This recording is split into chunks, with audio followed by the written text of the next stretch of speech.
E aí, gente, tudo bom? Bem, a gente sabe que vivendo agora essa era dessa pandemia, né, devido ao Covid-19, nossas aulas serão um pouco diferentes.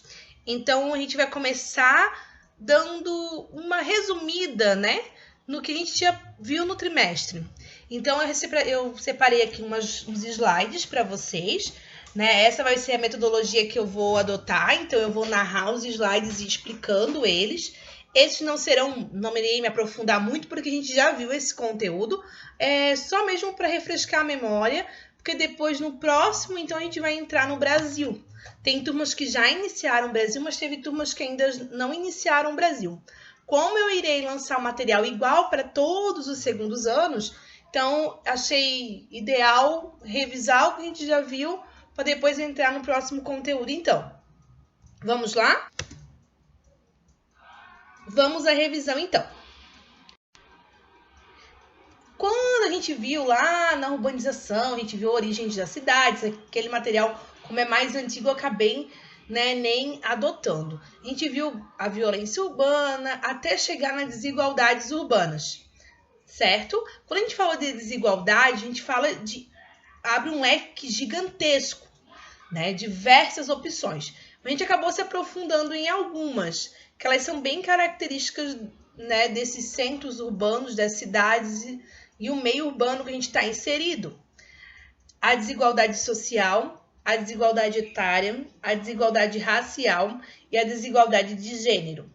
Quando a gente fala em desigualdade social, ali aquele primeira imagem ali do lado esquerdo superior, a gente vê que exatamente aquela imagem retrata tudo, dizendo o quê? Que há um abismo, né? Há um abismo entre os pobres e os ricos, né? Além de toda a infraestrutura, né, ser bem diferenciada uma da outra, mas há um abismo, né, econômico, há um abismo social. Na segunda imagem, a gente percebe o quê? O que as pessoas julgam, né? Quem é discriminado sempre vai sonhar com algo maior, mas como as pessoas julgam, né? Principalmente pela cor, né? O racismo ele é algo que está muito presente no nosso cotidiano.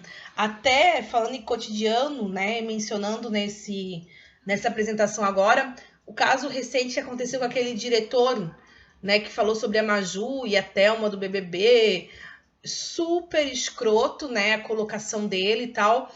Eu achei um absurdo alguém do nível dele, né, um diretor de televisão, chegar a abordar um assunto dessa forma. Então, assim, a gente vê que o racismo é algo presente e real no nosso cotidiano. Quando a gente falou de desigualdade de gênero, né, ali tem uma imagem também que representa a realidade de desigualdade de gênero. É muito isso. Né? Uma delas é a diferença salarial, mas a gente abordou também diversas formas, né? O assédio, o abuso, a submissão, a desigualdade social. A desigualdade social, então, ela é a diferença econômica que existe entre determinados grupos de pessoas, né? Dentro de uma mesma sociedade. Ali naquela charge eu achei muito bacana porque ele adota o seguinte: pois é, olha os pecadores, né? Meu filho, você sabia que a desigualdade social agora é um pecado? Olha quantos pecadores. Mas é isso que às vezes a mídia acaba, né, apresentando para o povo, né? Que os pecadores são as pessoas que sofrem com a desigualdade, não quem a provoca, né? Ela tem causas: a má distribuição de renda, a má administração dos recursos, né? Aí ali tem a lógica da acumulação do mercado capitalista. A gente viu isso na prática quando a gente fez aquela dinâmica da bolinha de papel na sala de aula, lembram? Que a gente falou sobre como o capitalismo ele interfere, né, para que as pessoas possam chegar lá. A gente viu que algumas classes são favorecidas, mas nem todas conseguem alcançar porque elas nem enxergam, né? Elas estão tão longe que elas nem sonham com a opção.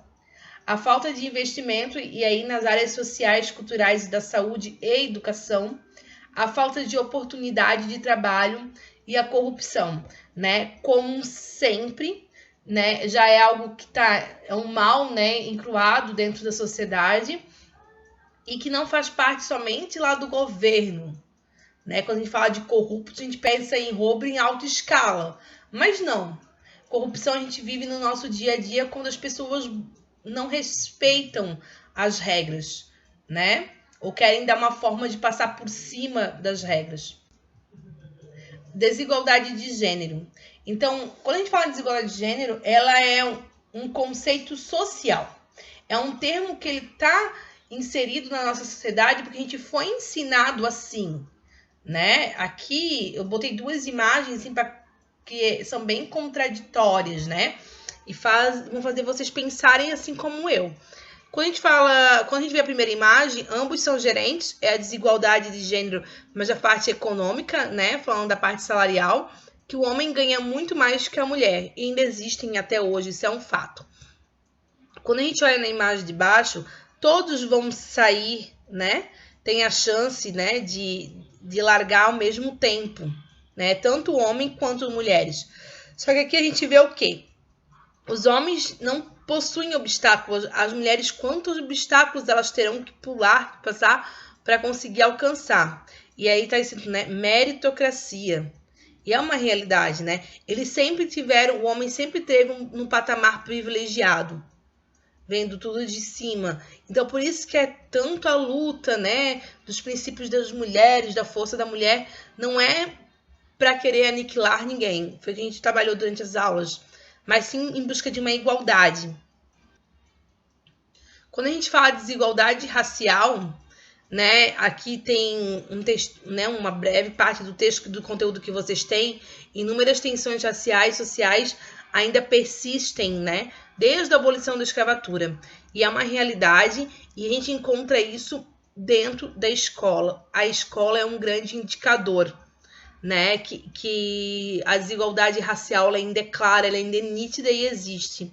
Quando a gente vai ver os censos, que há uma pequena quantidade de alunos negros ainda frequentando as escolas, sendo que nós temos um país onde a grande maioria das pessoas são negras.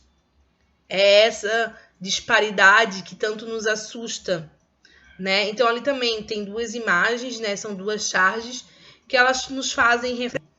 Eu quis destacar essa porque é uma comparação, né? E ele diz: negros são as maiores vítimas da violência. E uma mãe diz: tchau, filho, bom trabalho, volta logo para casa. E a mãe da criança negra diz: tchau, filho, bom trabalho, volta vivo. E é uma realidade, né? Porque os negros ainda são os alvos da violência urbana. E para terminar com o nosso breve resumo, né, tem a consideração final. Então aqui, essas imagens, essa charge aqui, ela resume tudo o que eu gostaria de falar para vocês. São todos os problemas que a gente encontra na sociedade atual, né, aprontado para a população, reprimindo, né, a população, oprimindo a população de alguma forma, faz com que nós não buscamos pelos nossos direitos, pois temos medo, né? Então, o medo nos faz não querer buscar algo, né? Não querer melhorar, talvez, ou não querer investir, ou lutar mesmo, né? Sair às ruas e lutar. Então, assim, essa imagem, ela fala muito sobre a urbanização, porque é exatamente isso. E quanto mais moderno o mundo ficar, esses problemas ainda serão cada vez maiores, né? A gente discutiu muito isso em sala de aula também. O nosso próximo conteúdo ele é sobre o Brasil. A gente vai falar sobre as regiões, né? Vai estudar cada região, todo o processo de como iniciou, né? A regionalização do Brasil e tal. Então, era isso por hoje, tá? Qualquer dúvida, vocês podem entrar em contato comigo, deixar mensagem para mim no Drive, né? Ali no Google Classroom, no caso, na sala de aula. Eu estarei respondendo vocês, podem me mandar e-mail, enfim, eu estou à disposição de vocês. A gente vai passar por isso junto e vai dar tudo muito certo, tá? Outra coisa, a gente vai ter uma interação online. Eu ainda vou marcar com vocês, né, como é que ela vai funcionar, estilo uma sala de bate-papo, mas a gente vai também agendar isso e aí, conforme os dias vão se correndo daqui para frente, é tudo muito novo. Eu peço desculpas se não ficou assim o melhor, né? slide que vocês já ouviram narrado, mas é porque a gente fica muito nervoso de saber que está sendo gravado de alguma forma. Mas, enfim, eu estou à disposição de vocês. Beijos. Até a próxima aula.